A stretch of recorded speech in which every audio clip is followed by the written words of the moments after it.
A TV vai muito além do que se vê pela câmera. Por trás da tela, existem profissionais que nem todos conhecem tão bem. Hoje nós conheceremos um pouco do trabalho de Thaís Carrapatoso, Bia Rosenberg e Mário Sérgio Cardoso. Bem-vindos ao Fizemos um Programa.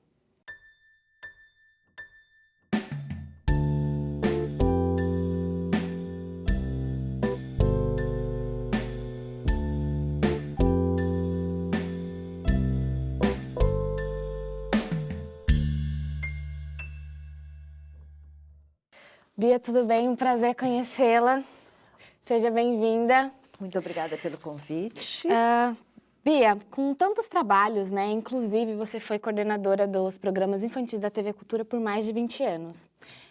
Toda a sua carreira, além dos trabalhos com TV, sempre foram voltados para o público infantil? Não, na verdade eu sempre quis fazer coisas para criança, mas quando eu fui trabalhar na TV Cultura, como estagiária, não sei, eu fiz programas de educação, eu fiz documentário, fiz programa de música, de esporte, fiz tudo. E depois eu fui me encaminhando para a área dos infantis e até hoje eu faço infantis. Ah, muito bom.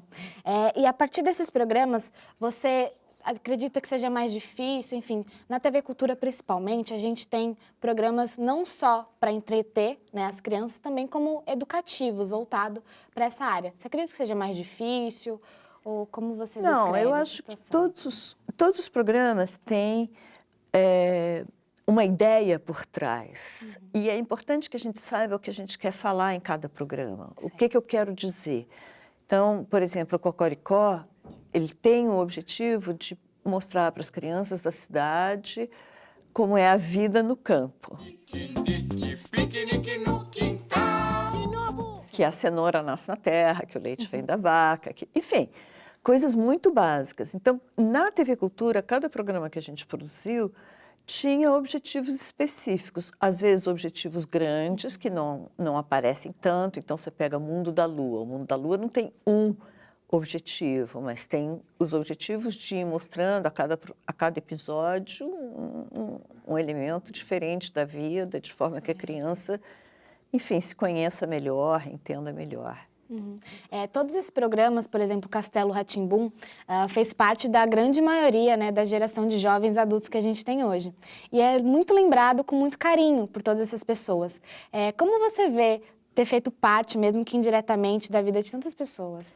Não, na verdade, eu chamo as pessoas que assistiram toda a programação da TV Cultura eu chamo de geração cultura. Eu acho que são pessoas que têm uma postura diferente, mais crítica, são pessoas que estão mais bem preparadas, porque tiveram oportunidade de ver muitos programas muito bons, com diferentes abordagens. Então, eu acho que essa geração cultura é uma geração diferente. Sim, muito diferente. Bia, e os seus trabalhos de lá para cá continuam sendo voltados para o público infantil exclusivamente ou você tem trabalhado com algumas outras coisas? Atualmente, depois que saí da TV Cultura, entrei no mercado independente. O mercado independente tem um tipo de funcionamento que é muito diferente do funcionamento de uma emissora. Então, na emissora você tem o departamento de cenografia, figurinos, efeitos especiais, você tem os roteiristas, os consultores pedagógicos, enfim, é uma estrutura, uma infraestrutura que existe que dá sustentação para o programa.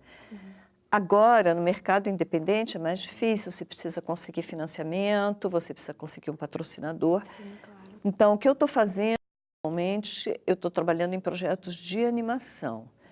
Então, eu estou desenvolvendo, junto com um grupo da Bahia, 2 longas-metragens de animação para criança, 3 séries também de animação, e estou trabalhando em outras séries de animação, ou como consultora, ou como criadora, ou como diretora. Para mim é uma experiência bem interessante, porque na TV Cultura a gente teve pouca oportunidade de trabalhar com animação, então agora é uma coisa que estou desenvolvendo. Ah, legal. E eu gosto. E esses trabalhos todos, eles serão vinculados onde exatamente? Por enquanto, eles têm TV Rá-Tim-Bum, a gente já está com um projeto que, assim que estiver pronto, já vai entrar lá. E os outros a gente está em fase de desenvolvimento para daí ver para que emissora que eles vão. Uma das nossas fontes informou que você foi, inclusive, inspiração para a voz de uma das personagens do Castelo Rá-Tim-Bum, que é a personagem da Celeste. Conta pra gente, como que foi isso? Isso é bem engraçado, porque a Celeste foi manipulada por um homem, que é o Álvaro, Álvaro Peterson. E quando a gente estava ensaiando e procurando as vozes dos bonecos e essas coisas, não sei, eu devo ter falado alguma coisa para o Álvaro que de vingança achou uma voz que ele disse que foi inspirada na minha, mas não é, porque a Celeste fala, nossa! E eu falo, nossa, assim, desse jeito também. Mas a Celeste, enfim, tem o seu caráter um pouco invejoso, né? Porque ela não tem braços e pernas. Ela não combina muito com a Bia, então. Ah, super combina. Ela é cor-de-rosa. Então tudo bem. Eu tô um pouquinho assim, com o coração disparado. Nossa! Bia, além dos seus trabalhos com a TV, você também escreveu alguns livros, né, de cunho infantil.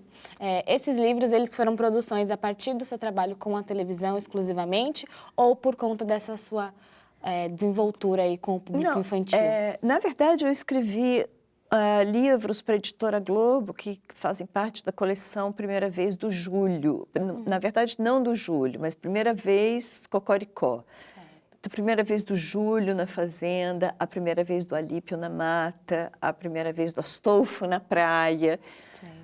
O livro é uma coisa muito legal, porque na televisão a gente está trabalhando num estúdio parecido, enfim, um pouco maior do que esse, mas um estúdio. Então, você não pode pôr o Astolfo na praia num estúdio, mas os livros permitem tudo, é ótimo. Claro, ele expande, né, a criatividade da criança. Ele amplia os universos onde o programa pode circular. E aí eu queria saber de você, assim, como que você vê essa evolução tanto da TV quanto a mudança, né? Porque, assim, a tecnologia evoluiu bastante ao longo desses últimos anos, principalmente se a gente for pensar aí nos últimos 10, tem uma diferença gritante. Mudou muito e foi muito difícil, assim, se adaptar a esse novo universo para trabalhar. Não, na verdade, o que aconteceu foi que o mercado ampliou. Então, além de você ter os canais abertos, você tem os canais pagos, enfim, cabo, satélite, e você tem os Video on Demand, VOD, que você pode ir para a Netflix, você pode ir... E, além disso, você tem na internet, no YouTube, um tremendo canal onde as crianças acessam. Então, primeiro, o mercado ampliou muito. Segundo, do ponto de vista tecnológico, tudo ficou muito mais simples. Os equipamentos são mais baratos, as tecnologias ajudam a gente a chegar onde a gente quer de uma forma mais direta. Se você quiser sozinha fazer o seu programa, você faz completamente sozinha. Então, também teve essa grande mudança do ponto de vista de tecnologia. Do ponto de vista da qualidade, o que acontece é que a gama de opção aumentou muito. Então, quando a gente estava fazendo programação infantil na TV Cultura, que era boa, que era de qualidade, que era bom para as crianças, os outros canais comerciais, não públicos, tinham programas que não eram necessariamente de tão boa qualidade. E agora a gente tem uma opção, uma gama de opção enorme, além da própria criança poder produzir o que ela quiser, porque as crianças também estão dominando muito bem essa coisa de lidar com a linguagem do audiovisual. Há uma interatividade, né, entre a criança, que é o público, e a TV. Não, e entre a criança e a criança, né? Porque tem muita criança fazendo televisão para criança e passa direto, não tem um intermediário que é o adulto. Sim, sim. Em geral tem, mas não aparece. A gente finge que não. Foi um prazer te receber, a gente agradece. E no próximo bloco a gente ainda vai ter Thaís Carrapatoso e posteriormente Mário Sérgio Cardoso.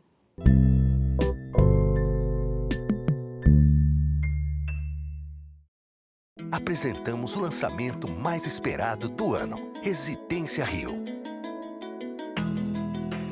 Prepare-se para se conectar com um novo estilo de moradia. projeto de paisagismo. Espaço Kids. Elevador privativo. Pé direito duplo. A Residência Rio é aquele lugar que todas as gerações podem chamar de lar. Nós, o nosso filho e os filhos dele.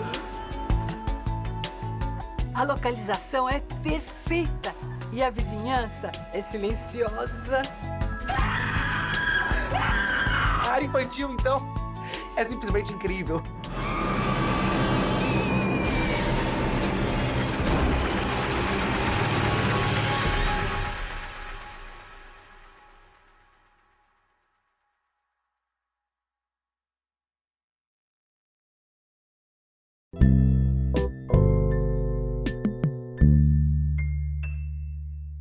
Bem-vindos de volta ao Fizemos um Programa. Estamos aqui com Thaís Carrapatoso, que está na área de comunicação há mais de 20 anos, trabalhou numa porrada de programa aí. Atualmente está com o programa Vamos Pedalar. E também é professora universitária. E aí, Thaís, sua carreira é bem variada, assim, né? Você tem alguma experiência que vale contar, assim, no começo, assim? É muito engraçado que, assim, eu nunca pensei em fazer rádio e TV, porque nem sabia que existia. Eu fazia odonto na USP, em Bauru, e fui com um namorado na FAAP, assisti uma peça, e aí peguei um folder de vestibular. Aí vi, putz, Eu queria fazer cinema, na verdade, né? Mas eu não tinha patrocinador. Prestei o vestibular no meio do ano, sem falar para ninguém. Entrei em cinema, aí quando fui lá fazer a matrícula, o coordenador falou assim, olha, só tem 4 alunos no curso de cinema, você não quer passar para o Rádio e TV? Eu falei, tudo bem, beleza. Né? Eu já tinha juntado uma grana, fiz a minha matrícula e cheguei em casa, fui contar que eu ia fazer Rádio e TV, que eu não ia mais voltar para Bauru, porque foi no vestibular do meio do ano. Aí meu pai falou assim, mas você vai consertar a televisão? Aí eu vou ser uma garota de programa. Ficou pior ainda, né?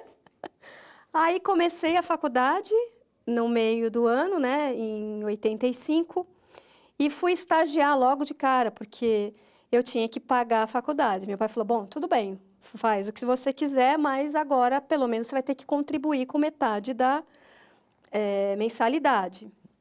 Aí falei, bom, o que eu vou fazer? Fui fazer estágio na Rádio Cidade, e na Rádio Cidade eu era rádio escuta, e foi em 85, foi Rock in Rio, primeiro Rock in Rio, veio Queen, e na rádio tinham poucas pessoas que falavam inglês, e aí eu tive o prazer de entrevistar o Freddie Mercury.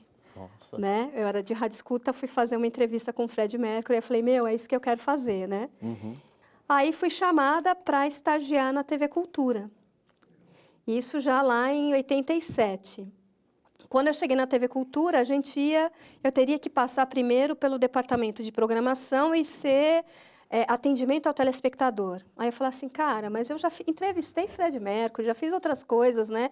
Já fazia roteiro na época. Aí fui ser estagiária do Roda Viva. E o primeiro programa que eu fiz, né, na verdade, lá, foi uma entrevista com o Romeu Tuma, que na época eu acho que era secretário da Segurança, não sei que coisa. E tinha o Paulo Marcum lá na banca de entrevistadores, né? Eu estava, assim, chegando na TV como estagiária, já tinha passado por rádio, mas era uma experiência diferente.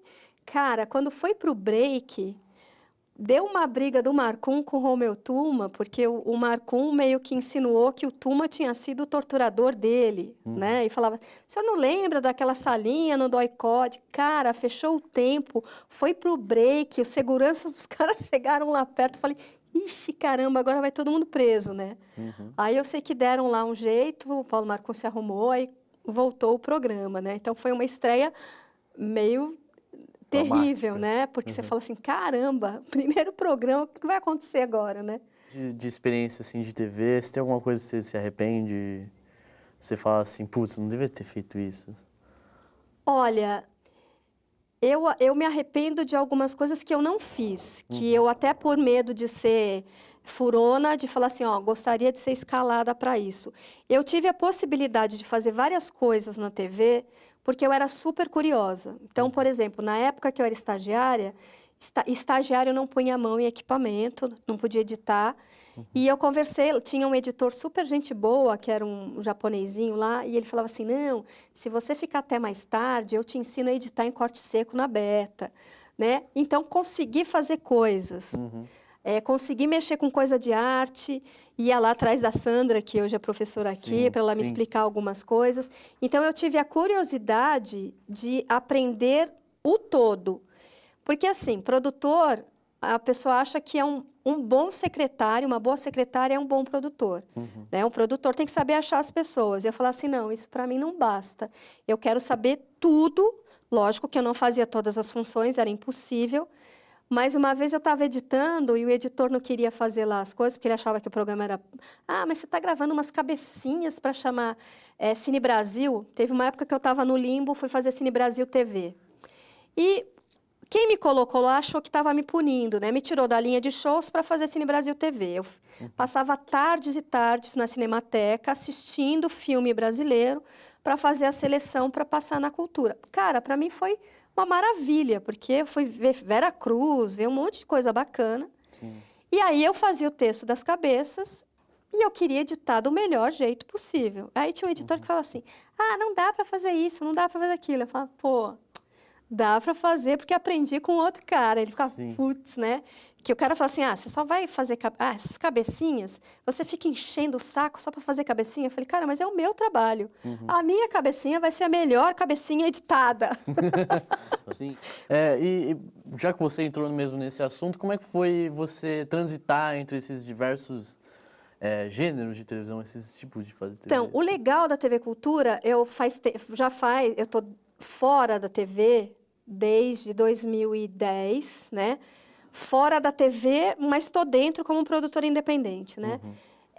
O bacana da TV Cultura, trabalhei em outras emissoras também, é que a gente não era contratado de um programa específico. Então, você faz lá, sei lá, Serginho Groisman, você tem o contrato daquela produção e acabou a produção, você está fora. A vantagem da Cultura é que, assim, a gente sabia que o programa ia terminar, a gente lá espertamente já tentava se enfiar em alguma coisa, né? Então, eu nunca deixei uma produção de fato terminar. Eu já ia conversar com o diretor, já ia dar uma acertada. O bacana de você trabalhar numa emissora é que você tem esse contato com as outras produções, né?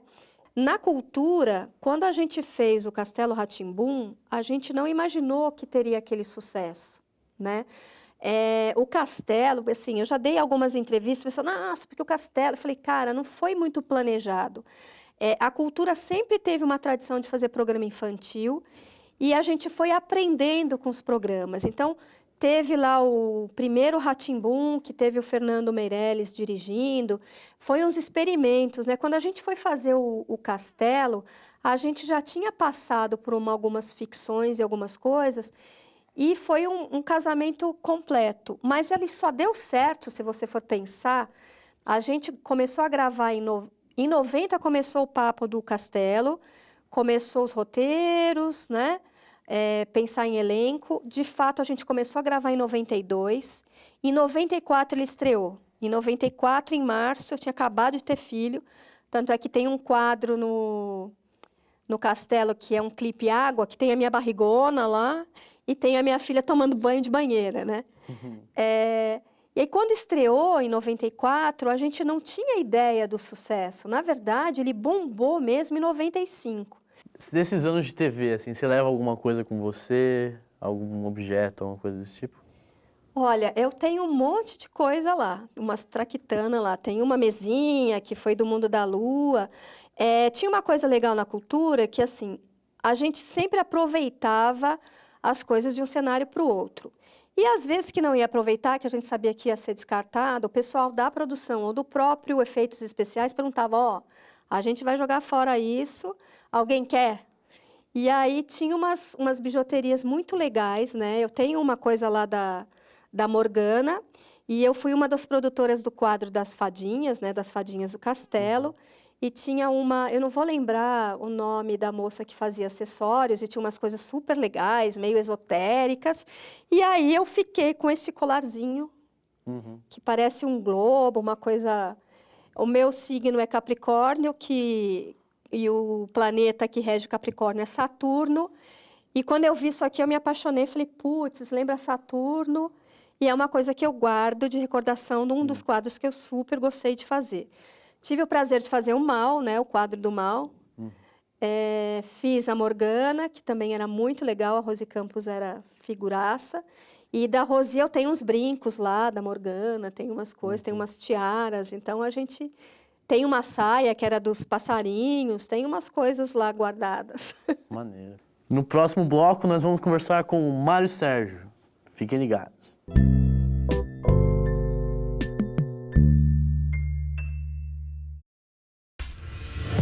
Parece que tudo está pedindo uma mudança. O mundo, o país, as pessoas. E se de você surgisse uma transformação? Provoque a mudança que você espera. Esta é a hora da sua evolução. E sua revolução começa com a gente. Concorra a bolsas de estudo de 50% e 100%. Prova 23 de setembro. Universidade São Judas. Desperte sua evolução. Todo dia de manhã a cidade treme. São os nossos guerreiros, fortes, no batente. Tem padeiro, jornalista, tem também economista, tem dentista, taxista e uma pá de artista. Dá uma pausa pra melhor vender. Pontar firme e forte, tentar a sorte crescer. Pode crer que é fácil, cê sabe bem lá no fundo. Não é o mundo que te treme, é você que treme o mundo. Pilão, o café forte do Brasil.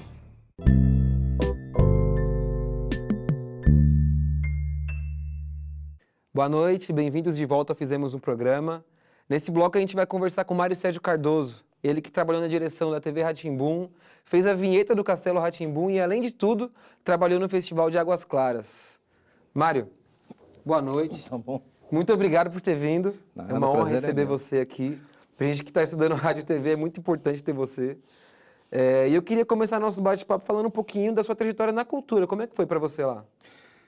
Bom, eu saí da faculdade e fui fazer estágio na TV Cultura. É mesmo? É. O primeiro programa que eu fiz estágio na TV Cultura chamava Vestibulando. Caramba! É. A história do estágio é muito legal, porque foram 3 alunos da minha faculdade que foram escolhidos para fazer estágio. Na época, o diretor de programação, Ítalo Morelli. Nossa, faz tempo, isso em 83, Caraca. 84. E ele falou, olha, você vai lá que você vai fazer estágio. Aí chegamos lá, ele tinha uma sala, tinha um sofá no canto assim, né? Chegou eu, Maurício Arruda, que hoje fazia Fátima Bernardes, saiu, e mais uma pessoa que eu não lembro quem era, acho que é Solange Martins, que está lá até hoje. A gente era colegas de faculdade. E aí chegou os 3 lá, ele falou, vocês sentam ali, quem entrar reclamando leva o primeiro. Ali. Aí entrou, o primeiro a entrar foi o Wagner Matrone, que fazia o Vestibulando, fazia uns outros projetos, mas também fazia o Vestibulando. Ele reclamou, falou, leva o Mário. Aí eu fui fazer estágio com ele. Eu fui fazer esse programa de ensino e fazia umas outras coisas, festivais do interior e algumas coisas. E aí eu saí da TV Cultura depois do estágio.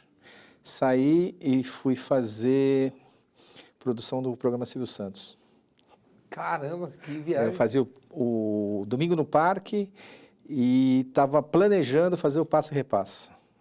E fui convidado para voltar para a TV Cultura. Isso Me convidaram depois de ter em dado esse rolê 89. Faz Caramba! tempo. Aí em 89 eu voltei para fazer jornal, ser produtor de telejornal. Fazer o maior jornal da casa, que era o Jornal da Cultura. Uhum. Eu fiquei 1 ano e pouco, aí o chefe do jornalismo ia sair para fazer campanha, eu fui aí fazer outra coisa aqui. Ele falou, eu vou sair, não sei o que vai dar. Aí eu fui para o núcleo de produção técnica, onde se fazia as aberturas e as vendas. Foi aí que eu, devido à minha parte toda prática de mexer com as coisas, de ser curioso, tudo, eu fui convidado para trabalhar nos efeitos, fazer efeitos, fazer vinheta. Legal. E foi aí que eu fiz a abertura do Castelo. Então a curiosidade foi a chave do negócio para chegar até A curiosidade é a motivação da vida, cara. É. Se você não tem curiosidade, você para. É verdade. Entendeu? Eu montei a TV Assembleia, montei a TV Justiça, até que chegou o projeto da TV Rá-Tim-Bum. Quando chegou o projeto da TV Rá-Tim-Bum, um grande amigo, parceiro, e era meu chefe na época, o Mauro Garcia, falou, a gente tem um projeto de montar uma TV infantil que a gente tem que startar, tem que ver, e eu queria que você ficasse comigo no projeto. Eu falei, beleza, o que nós temos que fazer? E montamos a TV Rá-Tim-Bum. A TV Rá-Tim-Bum era para ficar 1 ano sem produzir nada. Só com o arquivo da casa você ia movimentando. Mas a gente conseguiu montar uma equipe tão legal que deu 3 meses a gente começou a produzir alguns programas. Legal. Muito fácil. Qual que equipe que tinha lá? Né? Aí, nos primeiros 3 meses montamos 2, depois mais tinha 2 programas que a gente começou a fazer e a gente começou a produzir de uma maneira absurda, de maneira fácil e absurda. Meio atropelada até. E aí foi quando eu comecei a mexer com essa coisa de programação infantil. Aí eu fiquei 7 anos fazendo programação infantil. Que legal, Mário. Sendo gerente de programação e gerente de produção da TV Rá-Tim-Bum. Mas para dar certo, então, teve que ter essa química que você comentou com a equipe. A equipe casou direitinho para funcionar. Na verdade, a equipe foi toda escolhida de uma maneira muito específica. E, assim, é um ambiente completamente colaborativo, né? Meio espelhado no ambiente do Google. Como é que é essa triagem para a equipe? Como é que funciona? É uma coisa de feeling, cara. Ou se dá certo ou não dá certo. Algumas pessoas eu conhecia já, porque como você está montando todas essas coisas, e algumas outras pessoas não, né? Mas você conversando com a pessoa, você sabe. Você entrava na TV Rá-Tim-Bum, você já via que era um ambiente completamente diferente. Certo? Aí, como diretor, como é que você faz para que as pessoas mantenham esse ânimo, para que a fonte não seque? Você tem que ouvir todo mundo tem a sua função. Primeira coisa que você tem que fazer é cada um fazer o seu. E bem. E assim, e você tem que ser, você pode chegar aqui e falar, eu quero um negócio assim, assim, assim, assado, e ele, a câmera pode chegar para mim, pô, podia ser legal a gente... Pode ser legal, ou pode não ser legal, né? A minha aceitação ou a minha negação não pode ser uma ofensa. A gente está trabalhando para o mesmo objetivo, fazer o melhor programa possível. Sim. Né? Então, o intuito da equipe, no caso da TV Rá-Tim-Bum, era fazer o melhor canal possível. Muito obrigado pela participação no programa. Valeu mesmo. Desculpa se essa falei experiência. muito. Que isso? O que mudou para você nos últimos 50 anos na televisão? A mudança na tecnologia ajuda a mudança no produto. Então, se você pensar que a TV começou como sendo uma televisão sempre ao vivo, sem edição, sem possibilidade de gravar, a não ser que fosse filme, para o que é uma novela hoje, que é super editada, que tem efeitos especiais, correção de cor, cenários magníficos computadorizados, isso é uma mudança enorme. Hoje eu sinto que a TV reclama que não tem audiência, mas ela não pensa programa para criança nem para jovem. Ela não pensa em formar futuros telespectadores. Aí as outras grandes mudanças foi o seguinte, cara, eu não faço um programa de televisão, eu faço um conteúdo. Exatamente. Que vai me propiciar, não o mesmo conteúdo vai trafegar, né? Mas ele pode ser cross-mídia, ele pode estar em todas as mídias, eu posso ter um conteúdo para cada mídia, eu posso explodir esse conteúdo em universos completamente paralelos, ele pode ser transmídia, ele pode ser universos completamente diferentes do mesmo conteúdo. Então, hoje a gente tem uma televisão muito mais... Televisão não, eu vou chamar de audiovisual, tem um audiovisual muito mais amplo. Mudou inclusive o nome, né? Inclusive o nome, não é mais televisão. O que é televisão, né? Sim, então, aquilo que aparece, que está lá, que é... Não, agora você vê no seu computador, você vê no seu celular, você vê onde você quiser, você tem acesso aos produtos audiovisuais. Mas as TVs que poderiam estar pensando nesse público que fugiu da TV, não está fazendo isso. Então, assim, quando eu falo, vai ter o fim da TV, eu não acho que vai ter o fim da TV. A TV está se matando aos poucos, né? Porque ela não está pensando em formar público. O cinema está pensando nisso. Então, a gente tem um Festival Internacional de Cinema para Criança. A gente tem lá o pessoal que faz animação para criança, traz lá o Anima Mundi, que tem essa preocupação. A TV não está tendo essa preocupação. O cinema, geralmente, é o precursor dessas coisas. Por quê? Porque tem muito dinheiro. Então ele faz isso de uma maneira muito... E a TV vai atrás. Na verdade, o cinema e a TV vão ser produtores de conteúdo. Elas vão, na verdade, em algum ponto se mixarem. Entendi. Entendeu? O conteúdo em si vai ser uma coisa só, no futuro. Né? Eu talvez não veja isso, mas... E essa foi a primeira edição do Fizemos no Programa. Obrigado pela sua audiência e até a próxima.